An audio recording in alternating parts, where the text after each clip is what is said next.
A serial killer who collects skin, a cannibal psychiatrist with impeccable manners, and an FBI trainee navigating a nightmare she'll never forget. The Silence of the Lambs became the third film in history to sweep all 5 major Academy Awards, joining It Happened One Night and One Flew Over the Cuckoo's Nest in cinema's most exclusive club. Director Jonathan Demme created an atmosphere so claustrophobic that viewers feel trapped alongside Clarice in every interview room and basement. But the most unsettling part isn't what you see on screen, it's how they made it. Today we're uncovering 15 hidden details from behind the scenes. Let's go. Number 15. Michelle Pfeiffer turned down the role of Clarice Starling because the script genuinely terrified her.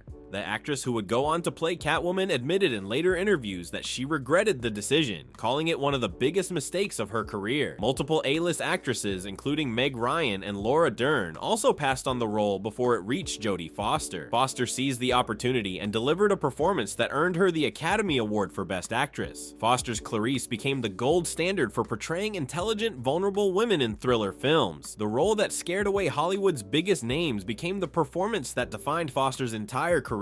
Sometimes the roles actors reject become career-defining for someone else. Number 14. Anthony Hopkins appeared on screen for only 14 total minutes throughout the entire film, yet won the Oscar for Best Actor with the shortest lead performance in Academy Award history. 14 minutes. The actor spent months preparing for those 4 scenes with Jodie Foster, studying recordings of serial killers' interviews, and basing Lecter's unsettling calm on a combination of Truman Capote's voice and HAL 9000 from 2001: A Space Odyssey. Hopkins rehearsed his lines obsessively to remove all contractions, creating an unnaturally formal speech pattern. Every second felt saturated with menace because the preparation was so meticulous. Number 13. The FBI's behavioral science unit at Quantico gave the production unprecedented access to their facilities, active case files, and classified interview techniques. Special Agent John Douglas, the real-life inspiration for Jack Crawford, brought actual crime scene photographs from unsolved serial killer cases to show Jodie Foster and director Jonathan Demme. Foster spent 3 weeks at Quantico observing how agents walked, talked, and carried themselves, noting their weapons placement and the way they controlled their emotions during horrific case discussions. The FBI provided details about ongoing investigations that wouldn't normally be shared with civilians. This collaboration gave the film an authenticity that elevated it beyond typical Hollywood thrillers into something that felt disturbingly real. Number 12. Director Jonathan Demme broke one of cinema's most sacred rules by filming almost every conversation with Clarice using direct-to-camera angles where actors stared straight into the lens. This technique, rarely used because it shatters the illusion of watching a story, created intense discomfort for viewers who felt personally scrutinized by every character Clarice encountered. Demme reserved traditional over-the-shoulder shots exclusively for moments when Clarice felt comfortable or in control, making those scenes feel like visual relief from constant judgment. The director wanted audiences to experience what it felt like to be a woman in a male-dominated world where men constantly evaluated and dismissed her. It's a brilliant example of how camera technique can communicate psychological experience without a single line of dialogue. Number 11. Jodie Foster demanded to meet real FBI agents and visit the behavioral science unit 5 separate times before filming began, going far beyond what the production required. She interviewed female agents extensively about the specific challenges they faced in a field dominated by men, incorporating their experiences of being underestimated, propositioned, and having to prove themselves twice as hard as male colleagues. Foster also requested permission to attend an actual autopsy to prepare for the film's morgue scene. She later admitted the experience disturbed her so deeply that she had nightmares for weeks, but she felt it was necessary to understand Clarice's world authentically. The actress worked with a dialect coach for 2 months to perfect Clarice's Appalachian accent, wanting to capture the character's working-class background and the shame she felt about it. Number 10. The production filmed inside an actual decommissioned mental hospital in Pennsylvania that had housed criminally insane patients for over 60 years before closing. Several crew members reported feeling deeply unsettled by the location's oppressive atmosphere and refused to work in certain basement corridors alone. Jonathan Demme chose this facility specifically because he wanted the environment's genuine menace to seep into the actors' performances without them having to manufacture dread. The hospital's institutional architecture, with its narrow hallways, flickering fluorescent lights, and rooms that still smelled of disinfectant and decay, became a character in the film. Using a real facility instead of building sets added an authenticity that made the film's claustrophobic claustrophobic horror feel inescapable. Number 9. Anthony Hopkins based Hannibal Lecter's unblinking stare on predatory reptiles he observed at the London Zoo for hours. The actor practiced not blinking during takes, training himself to hold his eyes open for minutes at a time despite the pain and watering. Hopkins also insisted on remaining completely motionless during his scenes behind the glass cage, moving only his eyes and head with the deliberate precision of a snake tracking prey. This physical discipline required intense concentration and left him exhausted after each take, but it transformed Lecter into something more than human. Hopkins later described his performance as channeling pure intelligence, divorced from emotion, empathy, or any recognizable human warmth. Number 8. The production team needed live death's head hawk moths for close-up photography, but the species proved nearly impossible to work with because they're nocturnal, easily stressed, and die quickly in captivity. The crew went through over 30 moths during filming, with entomologists on set advising proper handling techniques to keep them alive long enough for shots. Creating the iconic poster image showing the moth over Jodie Foster's mouth required 6 hours of careful photography, with moths that kept trying to fly away from the hot lights. The creature department eventually had to refrigerate the moths slightly to slow their metabolism and make them cooperative for brief periods. That disturbing visual became one of cinema's most recognizable images, perfectly capturing the film's themes of transformation, death, and the darkness hidden beneath beautiful surfaces. Number 7. Ted Levine created Buffalo Bill's disturbing dance scene through complete improvisation, and director Jonathan Demme nearly cut it from the final film for being too uncomfortable. Levine based the movements on his own body insecurities and channeled that self-consciousness into something deeply unsettling that he performed without any choreography or direction. He insisted on doing the scene himself rather than using a body double, committing fully to the character's twisted psychology in ways that made the crew visibly uncomfortable on set. Demme initially worried the sequence would trigger mass walkouts in theaters and debated removing it entirely during editing. Test audiences found it so effectively horrifying that he kept every second, and it became one of the film's most memorable moments precisely because of how deeply it disturbs viewers. Number 6. The pit where Buffalo Bill kept his victims was built as a practical set exactly 14 feet deep, and actress Brooke Smith developed genuine claustrophobia during the week-long shoot in that confined space. Smith spent 8 to 10 hours per day in the actual pit for multiple takes, with the production crew lowering equipment, cameras, and lights down to her while she performed in cold, damp conditions. She later described experiencing real panic attacks between takes that the director encouraged her to channel directly into her performance of desperate, terrified captivity. The set's concrete walls, freezing temperature, and the psychological weight of being trapped in a hole made her discomfort completely authentic. That genuine suffering translated directly to the screen and made Catherine's imprisonment feel viscerally, unbearably real. Number 5. Anthony Hopkins improvised the famous hissing sound he makes after describing eating a census taker's liver with fava beans and a nice Chianti, and he only did it once. The actor performed that take during what was supposed to be a standard rehearsal run through, and Jodie Foster's genuine startled reaction was so perfect that Demme immediately called cut and declared they'd use that take. Hopkins had been experimenting privately with ways to make Lecter feel more predatory and alien, and the hissing emerged spontaneously in the moment. Foster later admitted she was genuinely frightened because Hopkins had never done anything remotely like it in any previous rehearsal or take. That single improvised sound, created on instinct by an actor trying to unsettle his scene partner, became one of the most quoted and parodied moments in cinema history. Number 4. Production destroyed over 40 custom-made straitjackets during filming of Lecter's brutal escape sequence from the Tennessee courthouse. Each restraint had to be specially constructed by the costume department to allow Anthony Hopkins enough mobility to perform while appearing completely immobilized on camera. The escape scene required 2 weeks of intensive rehearsal because of the complex choreography involving multiple stunt performers, precise timing, and extreme violence that had to look shockingly real. Hopkins performed most of his own physical actions during the sequence, including the initial attack, though stunt doubles handled the most dangerous moments involving falls and weapons. The production's commitment to practical effects rather than relying on cuts or camera tricks made Lecter's brutality feel immediate and terrifyingly plausible. Number 3. Jodie Foster and Anthony Hopkins deliberately avoided socializing or speaking between takes throughout the entire production to maintain psychological distance between their characters. The two actors barely exchanged personal conversation off camera during 3 months of filming, preserving the tension and power imbalance of their on-screen dynamic. Foster later revealed that Hopkins' intensity and commitment to staying in character intimidated her genuinely, which helped her portray Clarice's complex mixture of fear, fascination, and grudging respect for Lecter. This professional choice to remain strangers created an authentic uncertainty in every scene they shared. Their limited personal interaction meant that Foster never quite knew what Hopkins might do in any given take, keeping her reactions fresh and genuinely reactive rather than rehearsed. Number 2. The film's ending, where Lecter calls Clarice from a tropical airport before disappearing into a crowd to follow his next victim, wasn't in the original screenplay and was added during post-production. Test audiences wanted resolution about Lecter's fate after his escape, expressing frustration that his story ended abruptly. Jonathan Demme shot the sequence quickly with a minimal crew, incorporating it to provide closure while maintaining perfect ambiguity about what Lecter would do next. That final phone conversation between Hopkins and Foster, with Lecter's chilling line about having an old friend for dinner, became the ideal punctuation to their complicated relationship. The image of Lecter following Dr. Chilton into a crowd, disappearing into ordinary life while remaining a predator, remains one of cinema's most disturbing final shots. Number 1. Anthony Hopkins' entire performance was built on his controversial decision to view Hannibal Lecter as pure, irredeemable evil without attempting to humanize, justify, or explain the character's monstrousness. Unlike method actors who search for sympathy in villains by exploring childhood trauma or psychological wounds, Hopkins embraced Lecter's inhumanity completely and deliberately. He described the character as a demon wearing a human face, something fundamentally other than human, despite the sophisticated manners and cultured references. This choice made Lecter genuinely terrifying because Hopkins never asked audiences to understand or empathize with him. The actor's refusal to soften the character or make him tragically misunderstood created a villain who remains frightening 3 decades later rather than becoming a misunderstood anti-hero. These secrets reveal how The Silence of the Lambs achieved its lasting power through meticulous craft, fearless performances, and a willingness to push boundaries that modern productions wouldn't dare cross. From real FBI consultation to dangerous improvisation to actors suffering genuine psychological discomfort for their roles, every detail contributed to creating a film that still disturbs audiences over 30 years after its release. What surprised you the most? Was it Anthony Hopkins'